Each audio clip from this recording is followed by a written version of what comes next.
Inbuga Limited estimates that under a gratuity plan, Mr. Rajiv, who joined the firm on 1st Jan 2018, यानी आपको 18 से start किया,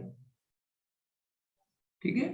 कहां से अकाउंटिंग ईयर स्टार्ट हो रहा है? 31st Jan 2018 will be entitled to gratuity of 5 lakh on his retirement after 10 years. इसका मतलब क्या हुआ कि जो राजीव है वो 10 साल के बाद, कितने साल के बाद? After 10 years he will be retiring, and when he retired now, at that time he will be getting 5 lakh rupees as gratuity. जब वो रिटायर्ड होगा 10 साल बाद, तब उसको 5 लाख रुपए ग्रेजुइटी मिलेंगे। इन लोगों ने ये एस्टिमेट किया है ना, ये एस्टिमेट किया है कि 5 लाख रुपए जब वो रिटायर्ड होगा तब उसको मिलेंगे। तो अभी कितना प्रोविजन करना चाहिए, ये एस्टिमेट कैसे किया होगा? आपको पता है ना ग्रेजुइटी कैसे एस्टिमेट करते हैं? ग्रेजुइटी इज नथिंग बट 1/2, है ना? 15 डेज सैलरी बोला है ना, 15 days salary, last month salary into numbers of years of services completed, आया ना? इस तरीके से इन लोगों ने एस्टिमेट करके बोल दिया कि भाई रिटायरमेंट के टाइम पे राजीव को 5 लाख रुपए मिलेंगे। अभी हमको कौन सी डेट दी है बताओ? 31st 1/1/2018, 10 साल बाद, 10 साल बाद। तो डेट कौन सी आएगी 10 साल बाद? देखो 31st December 2018 पहला ईयर होगा, हाँ या ना? मेरे पास जो सॉल्यूशन है वो थोड़ा डेट इसमें पुराना है, बाकी सब कुछ तो वही है। हाँ। फिर 31st December 18 के बाद 31st December 90, फिर 20, 21, 22, 23, 24, 25, 26 and 27। 31st December 18 से 10 साल काउंट कर लिए, 18, 19, 21, 20, 22, ये 5 साल हो गए, 23, 24, 25, 26, 27 और 5 साल हो गए। बोलिए ये कॉलम समझ में आया आपको? कैसे बनाया?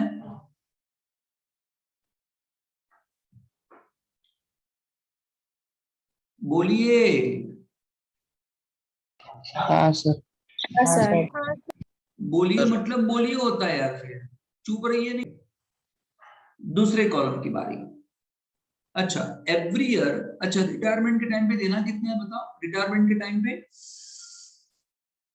5 लाख, मतलब उसको डिवाइड बाय 10 करूं तो अप्रोक्सीमेटली डिस्काउंट किए बगैर, विदाउट डिस्काउंटिंग कितना आ रहा है? 50,000 एवरी ईयर। तो अमाउंट ऑफ ग्रेजुइटी पेबल इन जनवरी 2016 यानी रिटायरमेंट में, है ना? यहां क्या हो जाएगा? यहां डेटा लगाई जाएगी। हेलो, यहां क्या आ जाएगा? जनवरी 2018 2028। ये कौन सी डेट है बताओ? December 27। तो उसके बाद कौन सी डेट आएगी? जनवरी 2028 ना? हेलो, हाँ sir. Amount of gratuity payable in Jan 2028 में पे करेंगे ना? दिसंबर 27 को तो प्रोविजन किया जाएगा, और उसके बाद ही वेरी नेक्स्ट डे हम कितना पे कर देंगे? 5 लाख पे कर देंगे। लेकिन एवरी ईयर कितना आएगा? एवरी ईयर 50-50 आएगा। डिस्काउंट किए बगैर, हाँ या ना?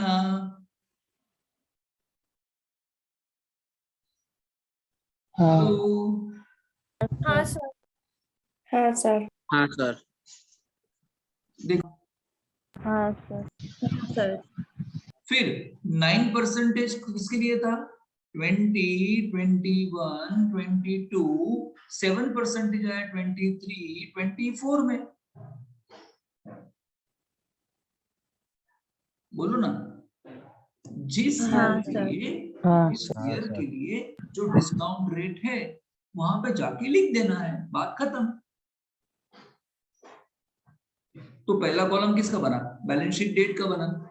दूसरा कॉलम किसका बना कि एवरी ईयर हमको कितने पैसे साइड पे रखने पड़ेंगे डिस्काउंटिंग किए बगैर, डिस्काउंटिंग किए बगैर, है ना?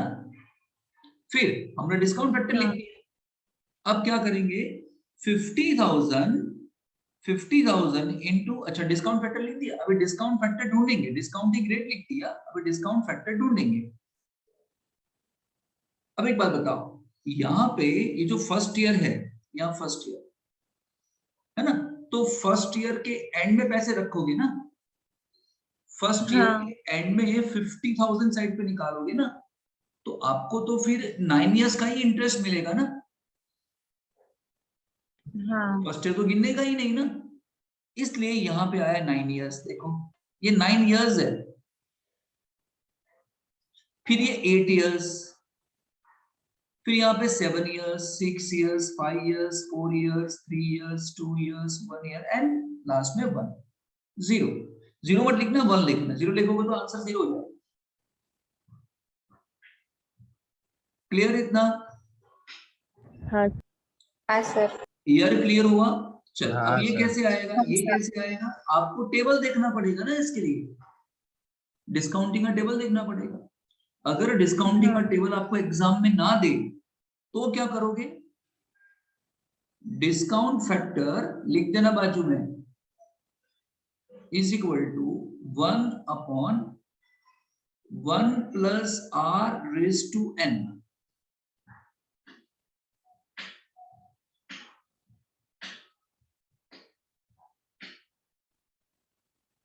अगर ना दिया गया हो तो ये फॉर्मूला यूज करनी है आपको।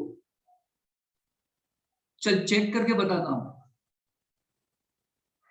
मैं तुम्हें चेक करके बताता हूं कि ये फिगर कैसी आती है, ये वाली। बता, यहाँ डिस्काउंटिंग रेट कितना है? 8%। तो 1 अपॉन 1 प्लस 0.08, 8% मतलब 8/100 ना। दिस इज नथिंग बट 8/100 के नहीं। रेस टू कितना लिखना है, कितने साल लिखे हैं यहाँ पे? Raise to 9। चल तो 1 डिवाइड बाय 1.08 रेस टू 9। चल कैलसी ले तो अपना, अपना कैलसी पकड़। अब ढूंढने जाएगी राधा कैलसी। 1 divide by 1.0। अच्छा पहले हम डिवाइड कर दे तो भी चलेगा ना? नहीं, पहले डिवाइड नहीं कर सकते ना।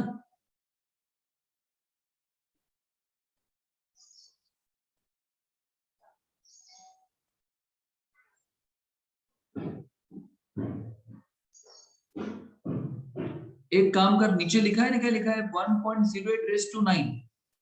तो लिख कैलसी पे 1.08 लिखा, 1.08 कैलसी पे, इनटू दबा, इनटू दबा, एंड इज इक्वल टू, तुम्हें 9 बार दबाना है।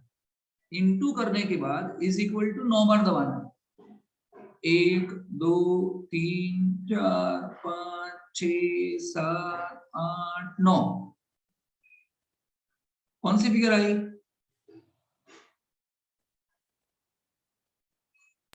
1.850932। 1.9990. 1.99. अरे यार ये सबका अलग अलग आंसर आएगा तो फिर कहाँ जाएंगे? और उसको डिवाइड करो 1 से, इस फिगर को डिवाइड करो 1 से। 0.5002. देखो 0.002. कितना आया था तेरा प्रियंका? 0.5002. नहीं नहीं 1.0 रेज़ टू 9 कितना है? 1.999. हाँ, 1.9990.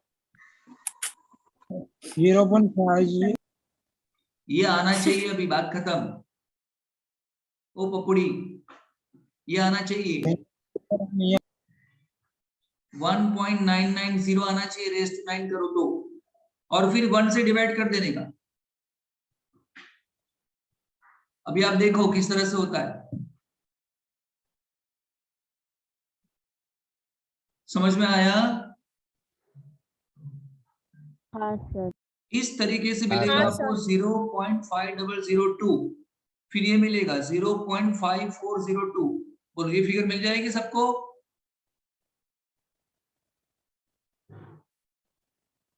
आया ना? हाँ. हाँ सर.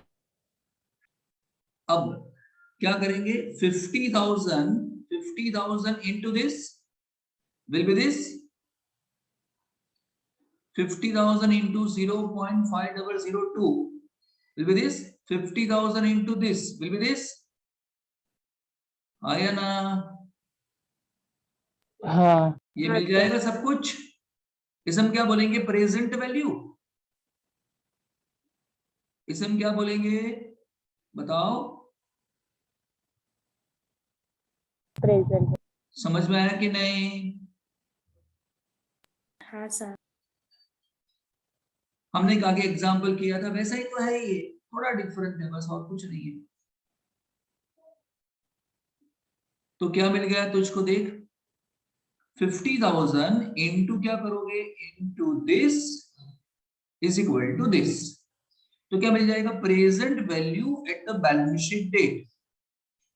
यानी ये जो 50,000 आपको देने हैं 10 साल के, जो आपको 5 लाख रुपए देने हैं 10 साल के बाद, अगर उसको डिवाइड बाय 10 करूं तो आज कितने साइड पे रखने पड़ेंगे? 50,000। लेकिन डिस्काउंटिंग की बगैर 50,000, डिस्काउंटिंग के साथ कितना आएगा? वो 25010। ये कितना आएगा डिस्काउंटिंग करने के बाद? समझ में आ गया? हाँ. चलिए फिर कौन सा कॉलम बनाया? Difference between the present value of current year and preceding year. यानी दिस माइनस दिस 27011 ये आ जाएगा। इसका मतलब आपका ऑब्लिगेशन इतने से बढ़ा। 2019 में आपको 27011 रखने पड़ेंगे साइड पे, जबकि पिछले साल कितने रख रहे थे? पिछले साल हम रख रहे थे 25010। ऑब्लिगेशन कितने से बढ़ा आपका? फिर दिस माइनस दिस,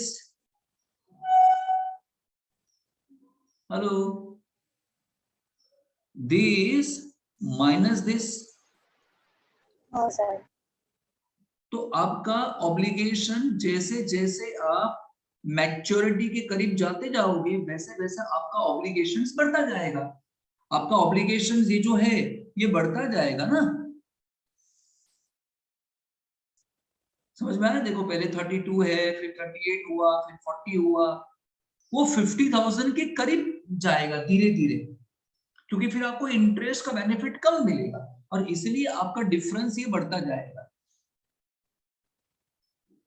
आया ना? चलिए डन। हाँ सर. हाँ. फिर हम देखेंगे कि हमको इंटरेस्ट कितना मिलता है, इंटरेस्ट ऑन ओपनिंग ऑब्लिगेशन हम देखेंगे। चलिए अब यहां देखो, ये हुआ, ये हम साइड पे रखने वाले कब? दिसंबर 18 को साइड पे रखेंगे 25010, हाँ. जिस पे आपको इंटरेस्ट कब मिलेगा? दिसंबर 18 में रखोगे साइड पे, इसका मतलब दिसंबर 19 में नेक्स्ट ईयर जो इंटरेस्ट चलता होगा वो मिलेगा ना। आपने पैसे कब साइड पे रखे? 31 दिसंबर 2018 में क्लोजिंग में साइड पे रखे, इन्वेस्ट कर दिए, तो आपको इंटरेस्ट कौन सा मिलने वाला है? नेक्स्ट ईयर का मिलेगा ना। नेक्स्ट ईयर मतलब कौन सा? ये वाला। 2019। तो मैं क्या करूंगा, इस पे 25010 पे 8% काउंट करूंगा, लेकिन ये वाला 8% है, याद रखना। बोल कितना आया?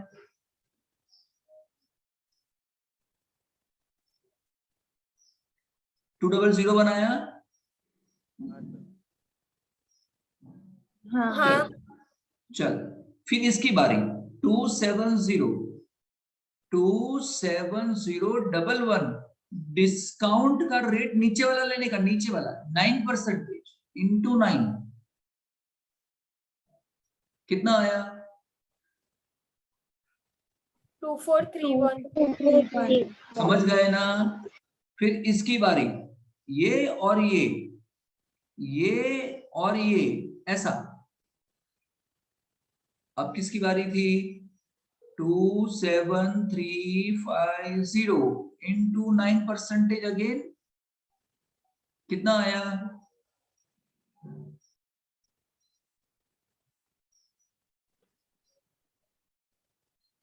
2465।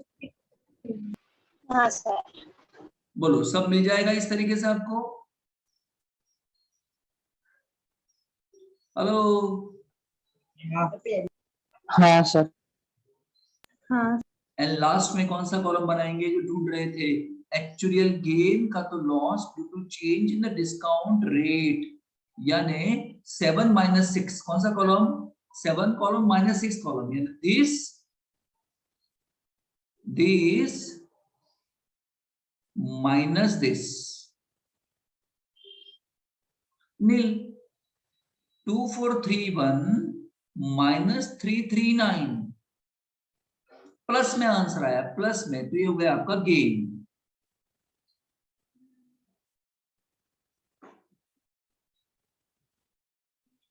फिर this minus this, nil। this minus this, nil। this minus this, loss हो गया। क्यों लॉस हो गया? क्योंकि फिर आपने कंपेयर किया 7% को 9% से, इसलिए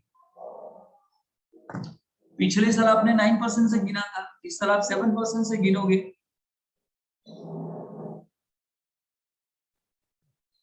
क्लियर? हाँ सर। हाँ सर।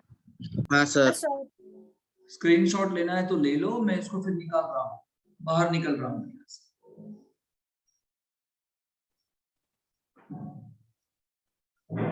इस तरीके से आपको पूरा एग्जाम्पल गिन लेना है अपनी बुक के अंदर।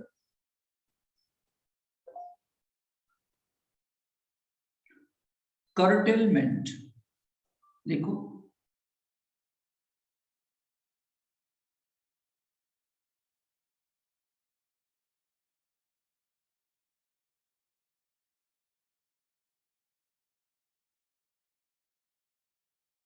कर्टेलमेंट का मतलब क्या? It is exactly opposite to, this is opposite to past service cost.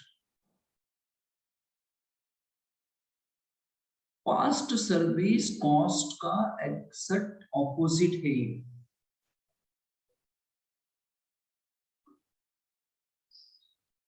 Curtailment का मतलब क्या? कि आप बेनिफिट को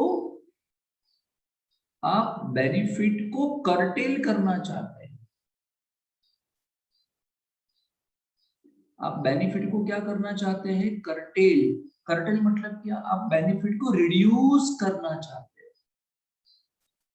मैनेजमेंट चाहती है कि जो बेनिफिट हम दे रहे थे, हम उतना बेनिफिट अभी नहीं दे पाएंगे, हम बेनिफिट को कर्टेल करेंगे, रिड्यूस करेंगे। कैसे करते होगे बेनिफिट को रिड्यूस, कर्टेल करते होगे? तो नंबर्स ऑफ एम्प्लॉइज को रिड्यूस करके।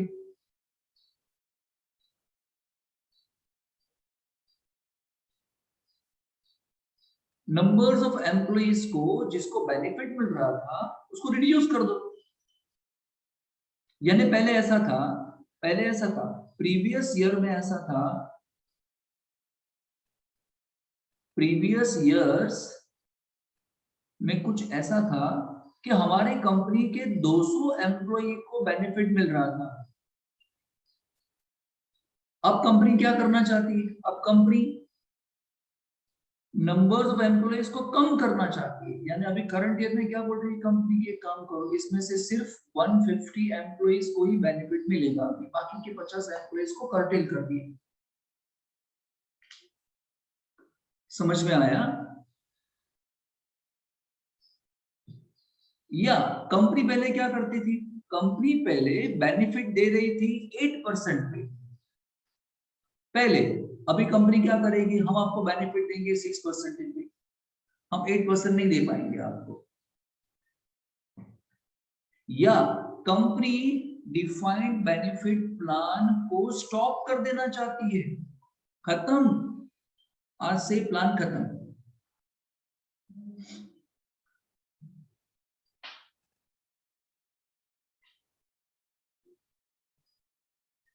हेलो, यानी आप एक बात समझो, फॉर एग्जांपल रिलायंस कंपनी है, रिलायंस कंपनी में 4 एम्प्लॉय काम करते हैं, फॉर एग्जांपल 4 ही एम्प्लॉय काम करते हैं। ये चारों के चारों एम्प्लॉइज रिटायर्ड होने वाले हैं 30 साल बाद। कितने इयर्स के बाद? 30 इयर्स के बाद वो रिटायर्ड हो जाएंगे। यहां पे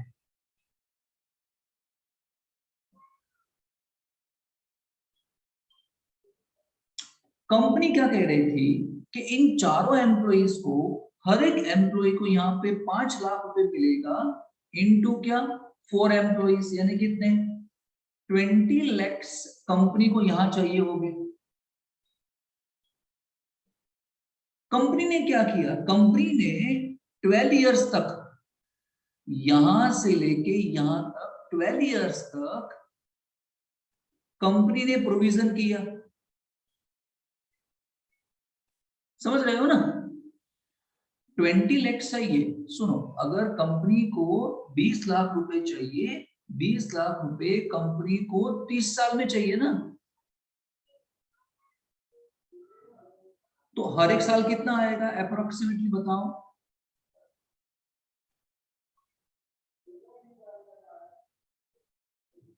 अप्रोक्सीमेटली 66,000 इतना आएगा। ये रुपीस है, रुपीस। यानी हर साल कंपनी को 66,667 साइड पे रखना पड़ेगा, जैसे मैंने आगे वाला एग्जांपल समझाया। हेलो, हाँ। अब इसको क्या करेंगे? डिस्काउंटिंग करेंगे ना, इसको डिस्काउंटिंग करेंगे, और डिस्काउंटिंग करने के बाद एवरी ईयर 1 2 3 ऐसे 12 सालों तक यहां पे इन लोगों ने प्रोविजन किया। अब कंपनी क्या बोलती है पता है? यहां से, अब से यहां से यहां तक हम सिर्फ ए एंड बी को ही बेनिफिट देंगे। मतलब सी और डी गए भाई, आपको बेनिफिट नहीं मिलेगा। हेलो, हाँ सर। तो इसका मतलब तो ये हुआ कि एवरी ईयर जो आप 6 6 6 6 7 करते थे, अभी उसका आधा हो जाएगा,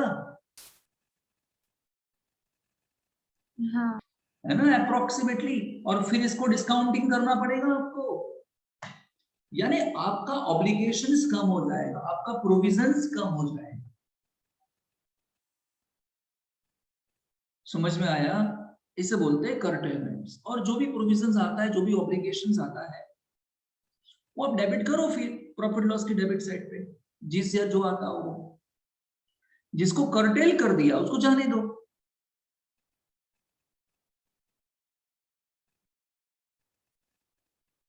क्लियर?